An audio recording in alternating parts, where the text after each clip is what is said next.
ആദ്യമായിട്ട് ഫോൺ വിളിച്ചത് സാഹചര്യം എങ്ങനെ ഓർക്കുന്നത്? ഇങ്ങനെ മെസ്സേജ് അയച്ചു പയ്യെ പയ്യെ കണക്ഷൻ ആവുന്നു, അതിനുശേഷം ഫോൺ വിളിച്ചിട്ട് ഇങ്ങനെ ആദ്യത്തെ സംസാരങ്ങളൊക്കെ ആരാദ്യം വിളിക്കുന്നത്?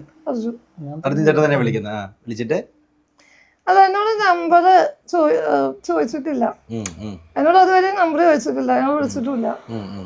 ഇങ്ങോട്ട് നമ്മൾ മീറ്റ് ചെയ്യാം, അത് ആൾക്ക് ഇങ്ങനെ തോട്ടുണ്ട് എന്നാണ് നമുക്ക് തോന്നുമല്ലോ, അത് സീരിയസ് ആയിട്ടുള്ള തോട്ടാണ് എന്ന് തോന്നിയ സമയത്ത് ഞാൻ വിചാരിച്ചു നേരത്തെ കണ്ടു കഴിയുമ്പോൾ ആ തോന്നലങ്ങ് പൊക്കോളും എന്നുള്ള രീതിയിൽ നമുക്ക് നേരിട്ട് കാണണം. ആദ്യം അർജുനും ഉണ്ടായിരുന്നു, നേരിട്ട് കാണണം എന്നുണ്ടായിരുന്നു. ആ സമയത്താണ് ആക്ച്വലി അന്ന് നമ്മൾ ലൊക്കേഷൻ പറയാൻ വേണ്ടി അയക്കുമല്ലോ, അങ്ങനെയാണ് ആക്ച്വലി ഫോൺ നമ്പർ വാങ്ങുന്നത്. അതുവരെ എന്നോട് ചോദിച്ചിട്ടില്ല, നമ്പർ ചോദിക്കാൻ ചെയ്തിട്ട്. കാരണം ആ സമയത്ത് നമ്മൾ ഇൻസ്റ്റയിൽ സംസാരിക്കുന്നുണ്ട്, പിന്നെ നമ്പർ ആവശ്യമില്ലല്ലോ. അപ്പൊ ഇൻസ്റ്റയിലാണ് നമ്മൾ കോൾ ചെയ്തിരുന്നത്.